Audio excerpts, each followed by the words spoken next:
My name is Joe Biden. Welcome, Mr. President. We've been waiting for you. Welcome to the swimming pool. This is great. Hey, look, folks, good afternoon. The past 2 days we've gotten some very good news about the American economy. Just yesterday, shipping carriers, after some discussion, an International Longshoremen Union came to an agreement to keep the ports in the East Coast and the Gulf ports open. We averted what could have become a major crisis for the country, and a tentative agreement which includes record wage increases for dock workers and shows the importance of collective bargaining and represents, I think, critical progress toward a strong contract. I especially want to thank the carriers, the port operators, and the Longshoremen's Union for reaching this agreement at a time when the nation has experienced such terrible devastation from Hurricane Helene. It was truly a service to the American people for all these parties to come together to respond to our request to keep the ports open. I was determined to avert a crisis at this moment because it's a critical moment. If we didn't do this now, we'd have a real problem. I also want to thank my White House team for the work. They worked around the clock to bring the parties together. But today, we got more incredible news. Although the strength of the American economy it's about the strength of the American economy. New jobs report, as you all know, you've been reporting, created 250,000 jobs in September. The expectation was for 150,000 jobs in September, which has far exceeded that number. Not only the previous 2 months was the previous 2 months was revised up 75,000 jobs. And from the very beginning, we were told time and again that the policies we were pursuing, we'd put forward weren't going to work, make things worse, including some of the other team are still saying they're going to make things worse. But we've proven them wrong. You know, we've told our we were told our American Rescue Plan was too big and it would crowd out private investment. We proved them wrong. We vaccinated the nation and got immediate economic relief to people in need. When I came to office determined to end trickle-down economics and grow the economy from the middle out and the bottom up. I know you're tired of hearing me say that over and over again, but that was the policy, that it remains the policy. Because when you do that, everyone does well. When the middle class grows, the nation's stronger. And the nation's stronger when there's a strong union movement as well. We were told it wouldn't work, but I was also determined to do what was ignored for much too long. Presidents have been authorized since the 30s to be able to spend the money given by Congress to spend the money on hiring American workers and using American product where they were available. And that's what we did. We were told that was going to be a big problem. But all the money I was authorized to spend by the Congress has gone to hiring American workers and using American products. We were told it wasn't going to be, we were told that was going to be a big problem, but it's working. We're also told that our historic laws to invest in America and all Americans would crowd out private sector investment. Well, that was proven wrong too. We've attracted nearly $1 trillion since we've come to office in private sector investment from domestic and foreign companies investing in America, Not this stuff of shipping jobs overseas for cheaper labor and bringing back a product to America. We're building it here and sending it overseas.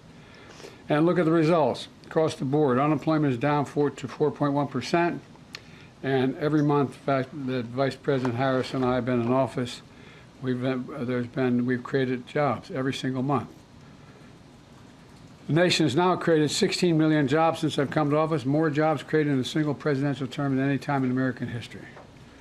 Our GDP shows our economy grew at 10% under my administration. Unemployment reached the lowest level in 50 years. We're also told inflation couldn't come down without massive job losses or sending the economy into economic recession. Once again, outside experts were wrong. Inflation has come down. Wages have gone up faster than prices. Interest rates are down. Record 19 million new business applications have been filed for. The stock market continues to reach new heights. We've got more work to do, though. Keep getting prices down, like more affordable housing, extending what I've done for seniors and lowering prescription drug costs by letting Medicare negotiate the prices, make sure that's available to everyone. And by the way, what we've done so far, just when we've brought down the prices for seniors under Medicare, it's saved the taxpayers billions of dollars. Billions of dollars. Saved the taxpayers billions of dollars. That's important to note, because they don't have to pay the exorbitant and irrational prices that these companies are charging. The simple fact is we've gone from economy in crisis to literally having the strongest economy in the world. And but we've got more work to do. We've got more work to do to deal with the things I've just mentioned, and we're going to have to deal with unforeseen cost of what this hurricane is going to cost. It's going to cost a lot of money. And I'm going to probably have to ask the Congress before we leave for more money to deal with some of those problems. But that remains to be seen. I'll take a few questions before I turn it over to you. Pick out people. Okay. Yes, sir. Yes, sir. Go ahead, Josh. Thanks again for doing this, Mr. President. 2 questions.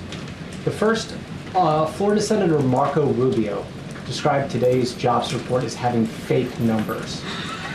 What do you make of that, and how worried are you that many Americans are hearing that the jobs numbers aren't real? Look, I'm going to be very careful here. If you notice, anything the MAGA Republicans don't like, they call fake. Anything. The job numbers are what the job numbers are. They're real. They're sincere. They're what we are. And by the way, just look at how the EU talks about us, how they like to have an economy like ours. Just talk about the rest of the world looks at us and what we're doing. So I don't want to get going. And then secondly, could you clarify some of your comments yesterday with regard to strikes on Iranian oil facilities? What did you mean by them, given some of the reactions we're seeing in the market? Well, look, the Israelis have not concluded what they're going to do in terms of a strike. That's under discussion.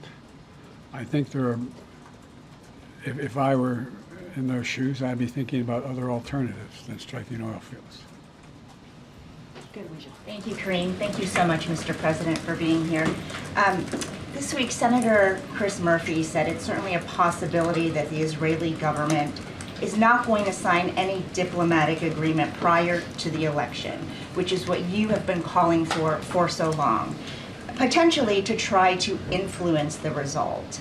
Do you agree? Do you have any worries that Netanyahu may be trying to influence the election and that's why he has not agreed to a diplomatic solution? No administration has helped Israel more than I have. None. None. None. And I think Bibi should remember that. And whether he's trying to influence the election or not, I don't know, but I'm not counting on that.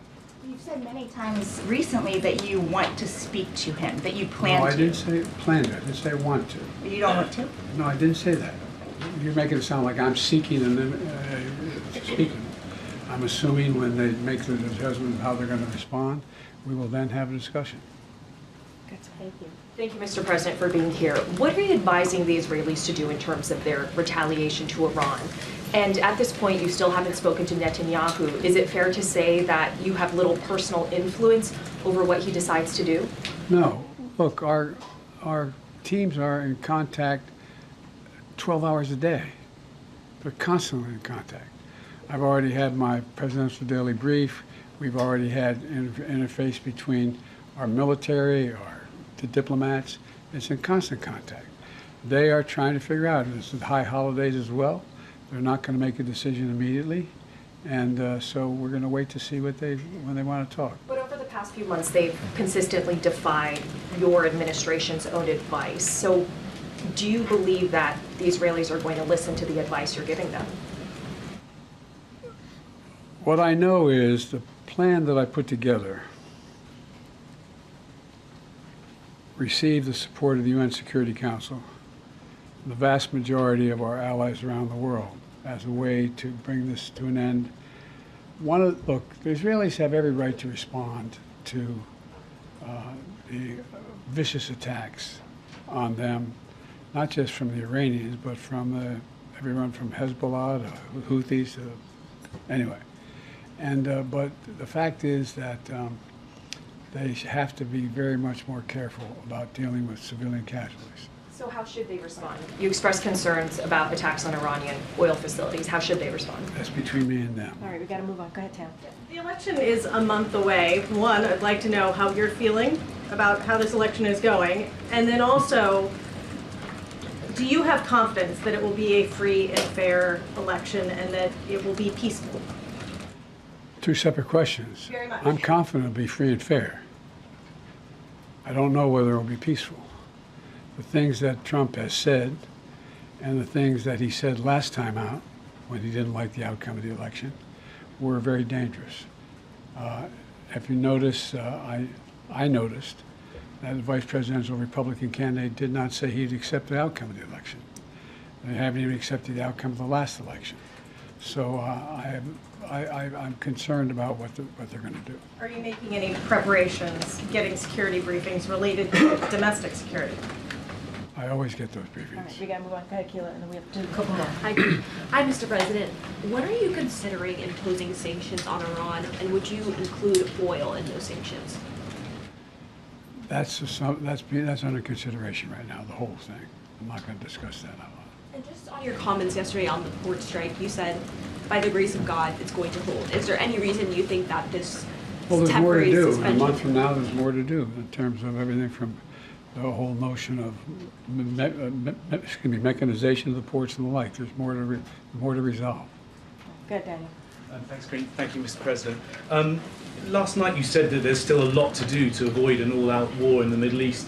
I mean, firstly, aren't we pretty close to that definition already? And secondly, what can you really do to stop that happening? There's a lot we are doing. The main thing we can do is try to rally the rest of the world and our allies into participating like the French are in Lebanon and other places to tamp this down. And but when you have proxies as irrational as Hezbollah and the Houthis, and it's a hard thing to determine. Go to Toulouse. I gotta go, Keith. I know. He's telling me I got to go. I said I'd take a couple questions. All right, you're the last. I think she's increasing her credibility with it. You have to take some more. Toulouse, you're going to be the last one. Thank you, Mr. President. Thank you for spending some time here with us. There have obviously been a number of crises that the country has been facing over the past several days with the hurricane, with the port strike, with the situation in the Middle East. Can you talk about how your vice president, who is running for the presidency, has worked on these crises and what role she has played over the past several days? Well, I'm in constant contact with her. She's aware we're singing from the same song sheet. She helped pass all the laws that are being employed now. She was a major player in everything we've done, including passage of legislation which we were told we could never pass. And so she's been, and her staff is interlocked with mine in terms of all the things we're doing. Mr. President, did you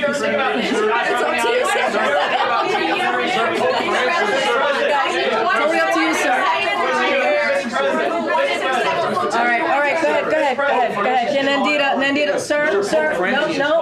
I didn't call on you, sir. I didn't call on you, Nandita. Thank you. Nandita, go, Nandita. Mr. President, Pope Francis calling for a day of prayer and Doing fasting. prayer and fasting this Monday, October 7th. Your reaction, sir? I will prayer and fast. okay, that's acceptable to you in terms of Israel's response. How long are you okay with Israel bombing Lebanon? What is acceptable to you? All right, guys, that's it. Thank you, everybody. Thank you, Mr. President. Thank you, sir. Thank you, sir. On Ukraine, have you made a decision on long-range weapons? Do you want to reconsider dropping out of the race? I'm back in. What made you want to come here today, Mr. President? All right, everybody. Thank you, Mr. President.